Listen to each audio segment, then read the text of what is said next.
পঞ্চগড়ে সুপারি গাছের ঝরে পড়া খোল দিয়ে ওয়ান টাইম প্লেট, বাটি, চামচ সহ নানা ধরনের তৈজসপত্র তৈরি করে সাড়া ফেলেছেন দুই ভাই। স্বাস্থ্যকর হওয়ায় বাজারে অন্যান্য প্লেটের তুলনায় এগুলোর চাহিদাও বেশি। সুপারি গাছের খোল গ্রামের সহজলভ্য একটি জিনিস।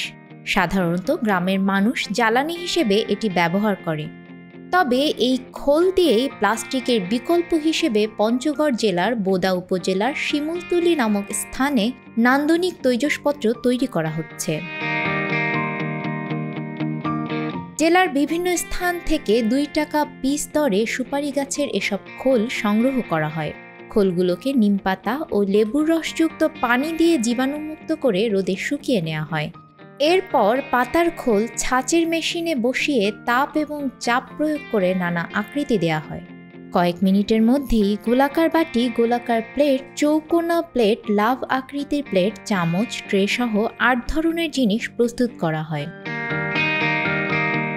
বর্তমানে বিভিন্ন অনুষ্ঠানে, রেস্টুরেন্টে, দোকানে প্লাস্টিকের পরিবর্তে সুপারি গাছের খোল দিয়ে তৈরি জিনিসের ব্যাপক চাহিদা রয়েছে বলে জানান এর উদ্যোক্তারা।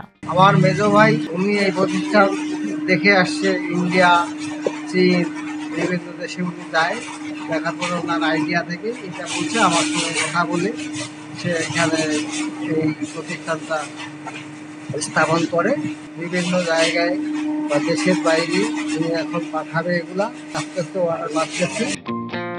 গত বছরের অক্টোবর মাসে শুরু হওয়া এই কারখানায় দৈনিক 1000 থেকে 1200 পিস প্লেট, বাটি সহ 8 ধরনের তৈজসপত্র তৈরি হচ্ছে। প্রতি পিস প্লেট, বাটি 7 থেকে 15 টাকায় বিক্রি করা হয়। আগে সুপারির বাগানের পাতা পড়ে গিয়ে নিচেই নষ্ট হতো, কিন্তু এখন কারখানা হওয়ায় ঝরে পড়া সুপারির খোল আর ফেলনা নয়। কারখানাটি হওয়ায় কর্মসংস্থান সৃষ্টি হয়েছে অনেকের। এখান থেকে আমরা যা টাকা পাই আমাদের কাজে লাগে, বাচ্চার লেখাপড়া চলে, আমরাও হাতে রাখতে পারি, আমার স্বামীকেও দিতে পারি। এটাতে আমি চাকরি করি 6 থেকে 7 মাস হলো চাকরি করার। আমাদের এই জায়গায় মেশিন আছে 8টা মেশিন। টাকা দিয়ে আমি সংসারে কাজে লাগাতে পারি, আমি আমার বাচ্চা কাচ্চাদের লেখাপড়ার খরচ চালাতে পারতেছি। এই প্লেটগুলো শক্ত, সুন্দর ও সহজে পরিবহনযোগ্য। সবচেয়ে ভালো দিক হলো এটি ব্যবহারের পর ফেলে দিলে পচে জৈব সার তৈরি হয়। এ বিষয়ে কেউ বিসিকের সহায়তা চাইলে তাকে সার্বিকভাবে সাহায্য করা হবে বলে মন্তব্য করেন বিসিকের এই কর্মকর্তা। নানা রকম আর্থিক সহযোগিতা করার মাধ্যমে তাদেরকে বিভিন্ন রকম সহযোগিতা করে আসছে। এর প্রেক্ষিতে পঞ্চগড় জেলায় অসংখ্য ক্ষুদ্র এবং কুটির শিল্প গড়ে উঠেছে এবং অসংখ্য মানুষের কর্মসংস্থান হচ্ছে। এর প্রেক্ষিতে এ ধরনের যারা নতুন উদ্যোক্তা আছেন তারা যদি বিসিকের সহযোগিতার জন্য আমাদের অফিসে আসেন, আমরা তাদেরকে সর্বাত্মক সহযোগিতা করব।